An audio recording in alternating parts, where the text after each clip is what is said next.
Centerpoint Archery, celebrating the timeless traditions of bow hunting. Inline vertical crossbows and draw lock. For bow hunters and target shooters worldwide, Crossbow Accessory Company, manufacturing safe and portable crossbow decocking system.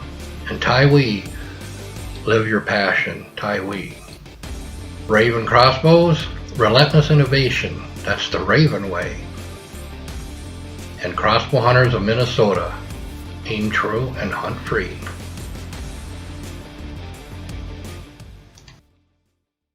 Hey everybody, how we doing out there? On this week's Crossbow Hunters of Minnesota podcast, we are talking about mastering scent control for deer hunting success. So welcome back to Crossbow Hunters of Minnesota podcast, and we're going to dive into the world of deer hunting gear, tactics, and those heart-pounding moments in the stand that keeps us coming back. And I'm your host, Michael Keeler, and today we're tackling a topic that can make or break your hunt, really. Scent control is a big topic. I know there's a lot of controversy in there, that topic, but if you've ever had a deer bust you because he smelt you, and he smelt, like you smelt kind of like last night's burger and beer, this episode's for you. We're gonna cover why scent control is so critical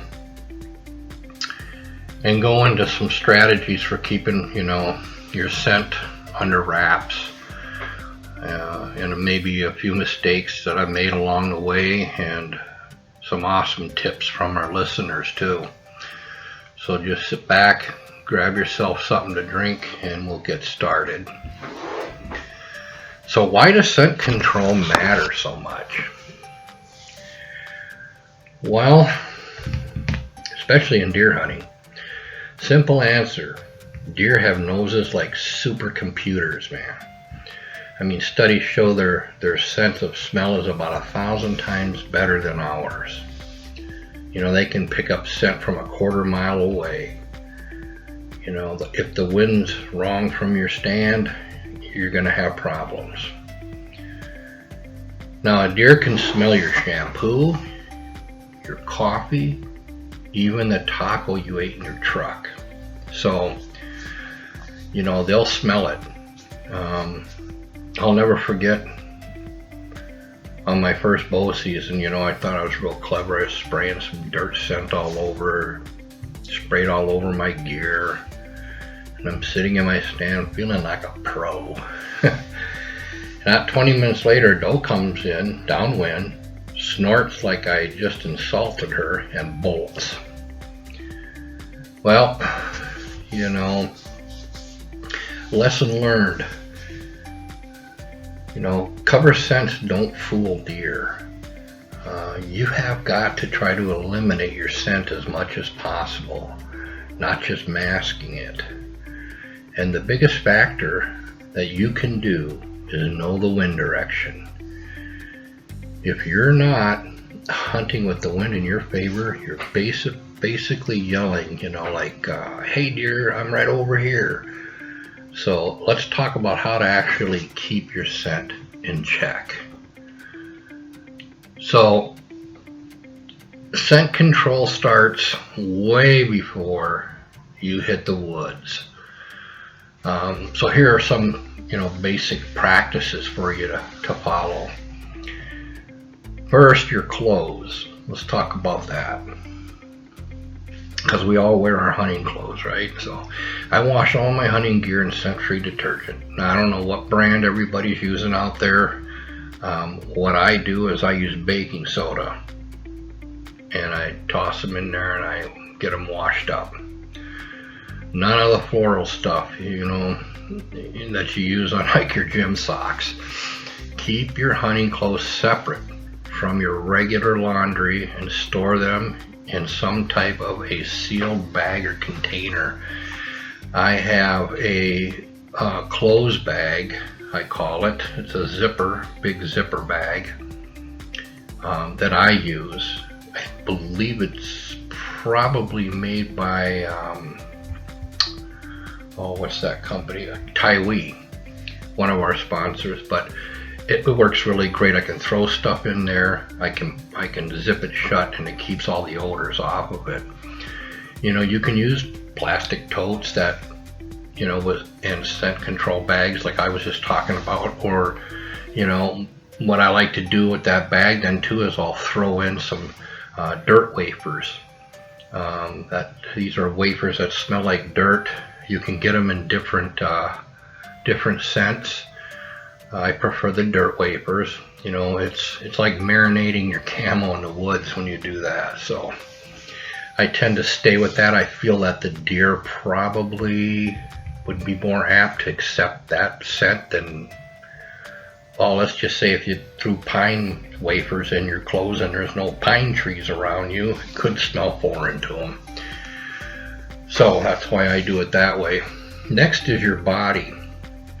Before every hunt, you should shower with a scent-free soap and shampoo. Again, whatever, you know, I'm not promoting any product name here. Just don't use any fragrances like Mountain Breeze or, you know, Mountain Breeze body wash. I learned that lesson the hard way, and you know, and I've had deer look at me like, really, dude? So I found out, I got into the scented soap a while back, and it works. It helps. Deodorant's another thing that you can buy. Again, I don't know what brand you want to use, but they have deodorant that is scent free. You know, or skip it entirely. You know, if you're feeling really hardcore. But that's what I like to use. If you're wearing base layers, synthetic or wool, don't ever wear cotton. Cotton holds odor like nobody's business. So, you know, again, if you're going to go with a base layer, try to use synthetic or wool. So how about getting to your stand? That's another way of spreading your scent around where you possibly wouldn't want it to be. You know, you're walking, you're sweating, maybe you're dragging some gear through the brush. You know, sweat's like a scent bomb. So I usually keep my layers that I'm wearing light on the walk-in, and then change into heavier gear when I'm on the stand. You know, put it in your pack, take your jacket in, or sweater, whatever you're going to wear. But that will help keep the molecules that your body is giving off when you sweat like that. Keeps that down a little bit too. So I mean, every little bit will help. I also hit my boots and gear with a scent eliminating spray. Again, that's right before I climb up or I get into my ground blind. But you know, brands like Scent Lock or Dead Downwind, they make a pretty solid stuff there. So but I don't, you know, again, I don't rely on them alone. They're just like a backup, not a fix. You know, I mean, they help, but again, like we said in the beginning of this, they're not a cure-all. So my hats and gloves, the bow, the gun, or whatever I'm using, I wipe them down with scent eliminating wipes. If you're in a tree stand, you know, it's nice to make sure it's aired out and not causing any last season funk. You know, again, every little bit counts. Just be thinking about where your scent would be at and where you have left it at, you know. So let's see. The next segment I think I'm going to talk about is common scent control mistakes. Okay. Already, you know, so we've talked about where we've screwed up. I'll own up on my own classic screw up. Stopping for gas on the way to a hunt, pull up to the pump, fill my truck, and don't think twice about the gas fumes sticking in my jacket and boots. That's a big mistake. You know, you got guys that spilled gas on that concrete by the pumps there, and you're stepping in it and dragging that into your into your hunting area. So that's one mistake I made when I was first starting archery hunting. So them deer, they could smell you coming a mile away. Now what I do is I will fuel up the day before and never wear my hunting clothes to the station. So, and that kind of goes back to where we keep our hunting clothes in a concealed container, with some type of like a earth wafer or whatever. So, another big screw up is not checking the wind. I mean, I've set up where I thought it was a perfect spot, only to have the breeze shift, carry my scent right down to where the deer are bedding. So one thing I like to do, and I practice this a lot, is I always carry a wind checker with me. Those little puff bottles are cheap and they save you a lot of headache.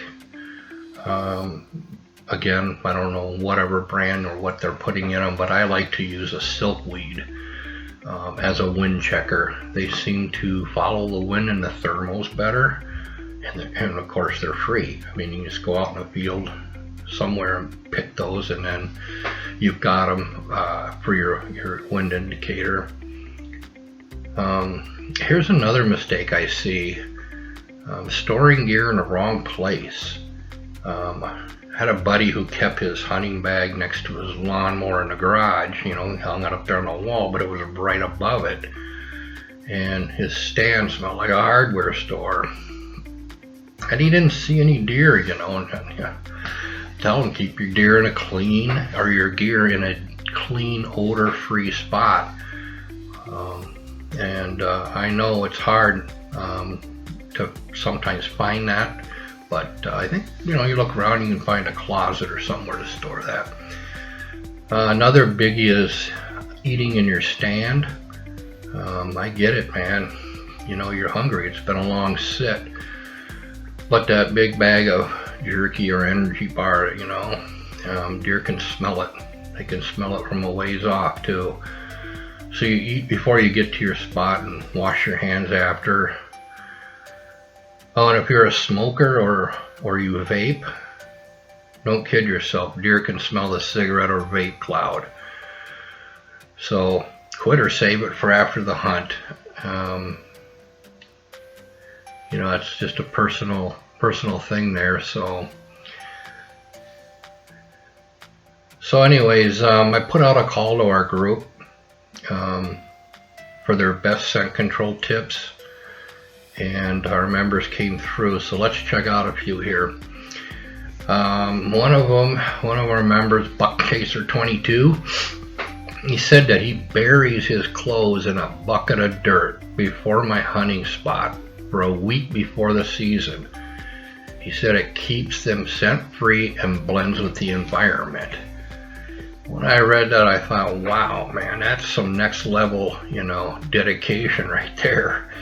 I don't know if I would do that, but it seems to work for Buck Chaser 22. So thanks for the tip. And here's one from Doe Slayer Kate. She says, I use activated charcoal bags in my gear tote. They absorb odors like magic, and I've noticed way fewer deer are busting me downwind. So that I might try that one. That's a smart move, Kate. I like that idea.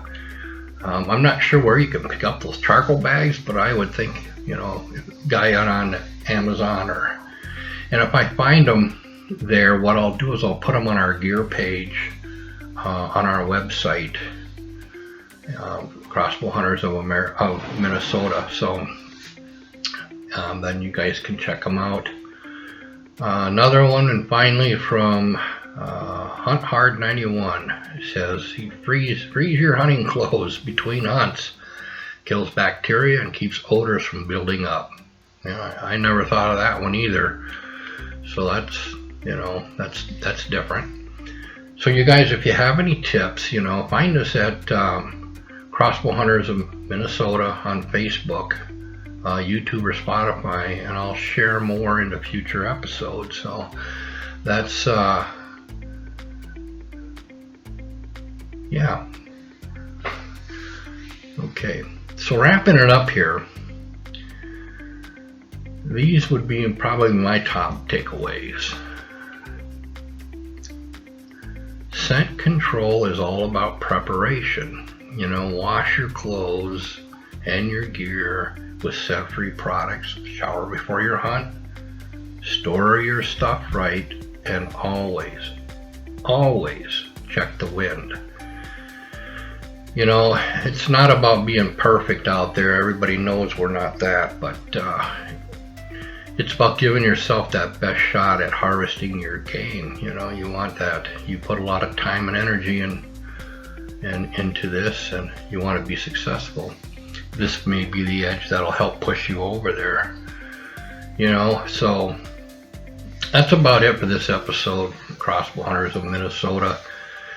If you have your own scent control hacks or funny stories about getting busted by deer, hit me up at cbhom@yahoo.com, or leave it in the comments section of this podcast. And don't forget to subscribe wherever you're getting our podcasts from. We appreciate that very much. Helps us out. And next week we'll be diving into trips, low-cost trips in Minnesota for hunting. Until then, keep your scent locked down, and always remember, aim true and hunt free.